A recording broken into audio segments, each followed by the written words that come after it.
এই টাইপের প্রশ্ন রেলওয়ে এক্সামে কিন্তু বারবারই এসে থাকে। তো কিভাবে তোমরা জাস্ট বলবো উইথাউট পেন পেপার ছাড়া 3 থেকে 4 সেকেন্ডের মধ্যে সলিউশন করে আসতে পারো, দেখো কিভাবে।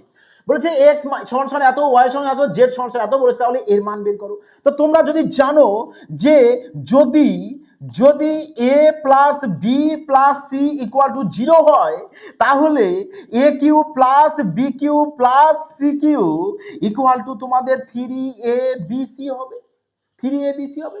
এবার দেখো তো এ বলতে তো তোমাদের এত, বি বলতে 25 আর সি বলতে -10। তো এ আর সি কে যদি অ্যাড করে দাও -25 আসে, আর বি এর সাথে অ্যাড করে কত আসে দেখো তো 0 চলে আসবে কিনা। তাহলে আমরা এখান থেকে বলতে পারি যে a plus b plus c equal to আমরা 0 পেয়ে গেছি। তাহলে এবার কি চলে আসবে আমাদের 3abc, কারণ এটা কি চলে আসছে 3abc চলে আসবে। তো 3 লেখো, এ বলতে কত বলবে স্যার -15, এ বলতে -15, বি বলতে আমাদের 25, সি বলতে কত আমাদের -10। ব্যাস, এবারের ক্যালকুলেশন করো। বলবে স্যার ক্যালকুলেশন আমরা দেখি সবার শেষে ইউনিট ডিজিট তো সেম রয়েছে, তাহলে কি করবে? তাহলে দেখো তোমরা 15কে এখানে ভেঙে নিতে পারো না, 3 গুণ 5, আরে মাইনাসে মাইনাসে প্লাসই চলে আসবে।